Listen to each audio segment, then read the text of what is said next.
Hati kuntum tumbuh melata, sayang merbah di pohon cemara. Assalamualaikum, mulanya kata, saya sembah pembuka bicara. Salam sejahtera dan salam Malaysia Madani. Berdirinya saya di sini adalah untuk mengetengahkan isu kebersihan sungai mencerminkan pembangunan sahsia masyarakat bertamadun. Hadirin sekalian, perkataan tamadun berasal daripada kalimah Arab madana yang bererti bersifat halus dan beradab sopan dalam budi bahasa dan tingkah laku. Kamus Dewan edisi 2007 pula mendefinisikan tamadun sebagai kebudayaan, peradaban, kemajuan dan sopan santun. Merujuk kepada Kamus Dewan 2001 pula, sahsia atau personality mengikut istilah bermaksud kepribadian atau pribadi. Istilah sahsia ini merujuk kepada karakter, sikap dan tingkah laku seseorang yang menentukan kualiti dirinya. Sahsia juga dapat diartikan sebagai citra diri seseorang di hadapan masyarakat. Hadirin sekalian, kebersihan sungai mencerminkan pembangunan sahsia masyarakat bertamadun. Apa yang dimaksudkan di sini ialah kebersihan sungai menggambarkan kualiti pribadi masyarakat yang terpuji dari segi kesopanan tingkah laku dan kehalusan sikapnya. Inilah sebenarnya yang ingin saya bincangkan dan buktikan pada hari ini. Hadirin sekalian, sungai ialah air tawar yang mengalir dari tempat yang lebih tinggi ke tempat yang lebih rendah dan menuju ke laut, danau atau sungai yang lebih besar. Alhamdulillah, negara kita Malaysia sangat beruntung kerana dikurniakan banyak sungai dan tasik. Malaysia yang menerima hujan yang lebat sepanjang tahun membekalkan air yang banyak kepada sungai-sungai. Terdapat sekurang-kurangnya 350 sungai di Malaysia yang mengikut sempadan negeri dan antarabangsa serta mengalir ke Laut Sebes, Laut Cina Selatan, Selat Melaka, Laut Sulu dan Selat Teberang. Sepanjang sejarah, sungai memainkan peranan yang dominan dalam kelangsungan dan pertumbuhan hidup masyarakat. Jika kita menoleh ke belakang lalu merenung sejenak sejarah tamadun awal manusia di dunia, kita akan mendapati bahawa pusat tamadun selalunya tertumpu di kawasan lembah sungai. Hal ini dapat dilihat melalui pembentukan tamadun manusia di lembah sungai Nil dan lembah sungai Indus. Dahulu kala, sungai digunakan bagi tujuan transportasi, sumber makanan dan kegunaan domestik. Pada era globalisasi, arus kemodenan teknologi masih tidak mampu merampas kepentingan sungai ini dalam kehidupan kita. Dasawarsa, sungai berfungsi membekalkan air bagi tujuan domestik, sumber jana kuasa hidroelektrik dan membekalkan sumber protein serta menyediakan peluang pekerjaan. Hatta 98% daripada bekalan air tawar negara berasal dari sungai. Lihatlah hadirin, betapa signifikannya sungai dalam kehidupan kita hari ini. Namun sayang, 1000 kali sayang. Entah mengapa masyarakat kita hari ini kurang memberi tumpuan kepada usaha menjaga kemaslahatan sungai. Bukan itu sahaja, mereka bertindak sewenang-wenangnya dan mencemarkan khazanah alam berharga ini. Sebagai contoh, pada 7 Mac 2019, pembuangan sisa kimia di Sungai Kim Kim Pasir Johor telah menyebabkan aliran sebanyak 1.5 kilometer di sungai berkenaan tercemar dan tidak dapat digunakan. Pada tahun 2021, pencemaran Sungai Petani Kedah yang sudah berlarutan selama 20 tahun menjadi semakin serius apabila air bertukar menjadi hitam dan berbau busuk.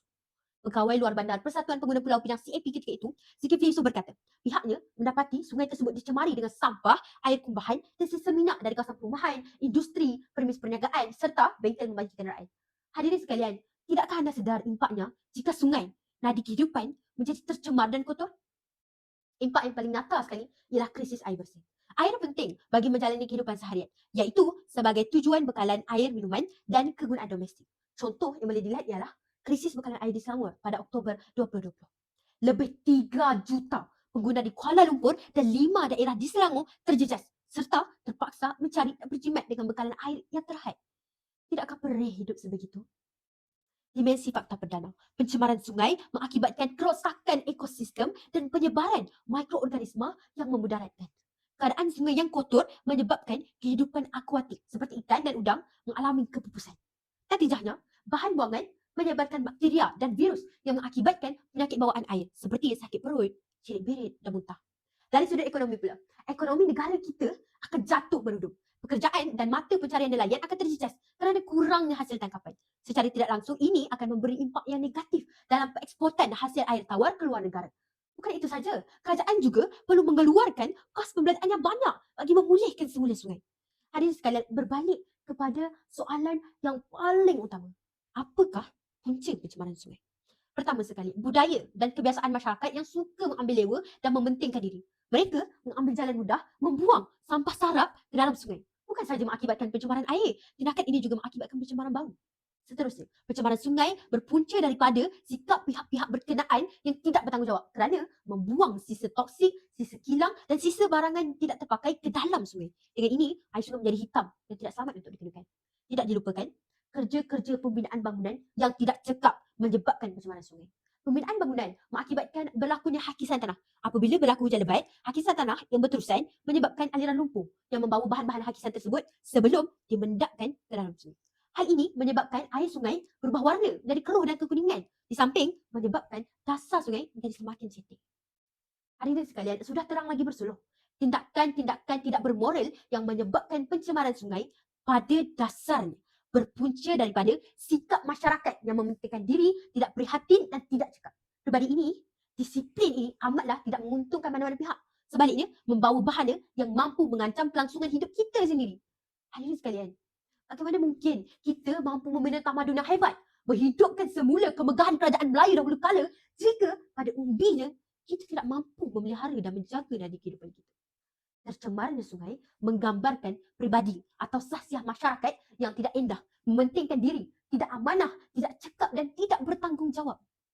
Masyarakat bertamadun itu sahsiahnya terpuji, pribadinya disanjung dan akhlaknya dikagumi. Hadirin sekalian, kebersihan sungai mencerminkan pembangunan sahsiah masyarakat bertamadun. Kebersihan sungai menggambarkan kualiti pribadi masyarakat yang terpuji. Timbalan Perdana Menteri Datuk Seri Dr. Ahmad Zahid bin Hamidi pernah berkata, kebersihan dan kesihatan sungai adalah cerminan daripada komitmen kita sebagai bangsa yang bertamadun. Sungai yang bersih mencerminkan masyarakat yang peduli dengan lingkungan dan masa depan generasi mendatang. Justeru, marilah kita sehati sejiwa berganding bahu menjaga kebersihan sungai dalam usaha memajukan masyarakat dalam aspek perkembangan sahsiah dan pembangunan modal insan. Sesungguhnya, tindakan yang mungkin tampak kecil ini akan memberi impak yang besar dalam diri setiap anggota masyarakat. Harapan saya, usaha dan kesedaran kita hari ini akan menjadi legasi dan warisan buat generasi mendatang supaya khazanah alam berharga sungai akan terus dipelihara di samping pribadi masyarakat yang luhur dan mulia demi manifestasi ketamadunan gemilang. Hadirin sekalian, saya akhiri pengucapan awam saya pada hari ini dengan serangkap syair. Jadilah warga bertimbang rasa, kepada alam membuat jasa. Sungai dan hidupan dipelihara, kerosakan tiada, alam sejahtera. Sekian, wabillahi taufiq wal hidayah. Wassalamualaikum warahmatullahi wabarakatuh.